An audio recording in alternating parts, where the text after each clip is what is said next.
Nous voilà donc devant le Defender, l'une des stars du salon de Francfort. Une 4e génération totalement nouvelle et capable de s'adapter à tous les goûts.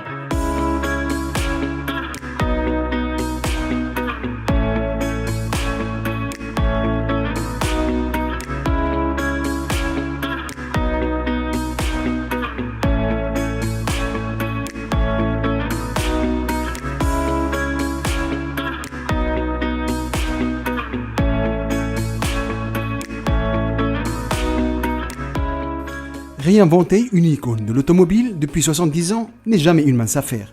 Mais avec le nouveau Defender, Land Rover semble bien parti pour relever ce défi haut la main.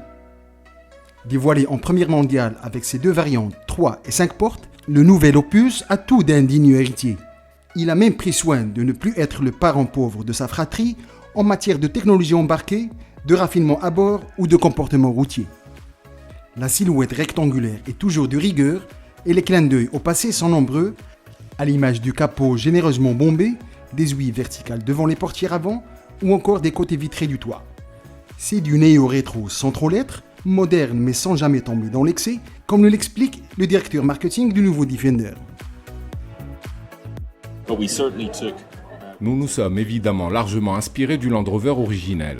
L'une des choses que nous avons vraiment pris le temps d'analyser lors du développement du nouvel opus est la raison pour laquelle autant de gens, pour ne pas dire tout le monde, aiment tant le Defender.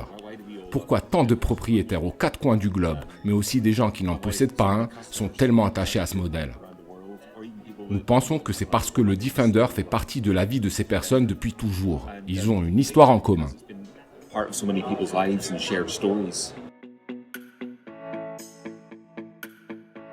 Même ambiance à bord. Si la rusticité n'est plus de mise, on est encore loin de l'élégance qui règne à bord d'un Range Rover. Et pour conserver l'esprit des anciens modèles, Land Rover a eu recours à des matériaux robustes, à la présence de vis de fixation ou encore à des éléments de carrosserie nus.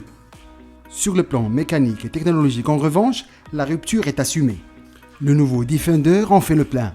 Instrumentation digitale à écran central de 10 pouces, régulateur de vitesse adaptatif, freinage d'urgence autonome, aide au maintien dans la voie, système de détection de fatigue ou encore la caméra de vision arrière. Le Defender a été toujours synonyme de robustesse.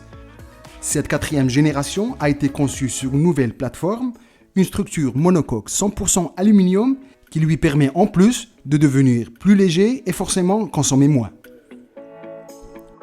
Le coefficient aérodynamique du nouveau Defender est de 0,38, ce qui est une donnée impressionnante pour un véhicule de ce type. Sur l'ancien modèle, je ne pense même pas que cette donnée ait été mesurée, mais ça doit probablement être 0,60 ou 0,65. L'aérodynamique a donc été la première chose sur laquelle nous avons travaillé. La seconde chose, c'est l'efficience mécanique. Et je crois que le meilleur exemple est le nouveau 6 cylindres en ligne essence du Defender qui bénéficie d'une micro-hybridation.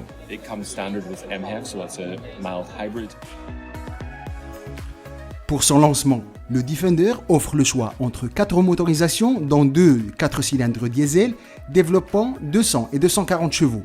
Il est proposé avec une boîte auto à 8 rapports et une boîte de transfert double gamme, histoire de tirer tout le potentiel de sa transmission intégrale permanente. Et c'est sur ce point que le Defender était attendu. Ses aptitudes en franchissement sont impressionnantes, d'autant plus qu'il est doté de la dernière génération du Terrain Response, désormais enrichi d'un mode Wade, permettant de franchir des gués de 90 cm de profondeur. Sachez enfin que le Defender 5 portes est d'ores et déjà disponible à la commande en Europe à des tarifs débutant à 55 900 €, alors que le Defender 3 portes sera commercialisé dans un deuxième temps avec des tarifs plus bas de 6 000 €.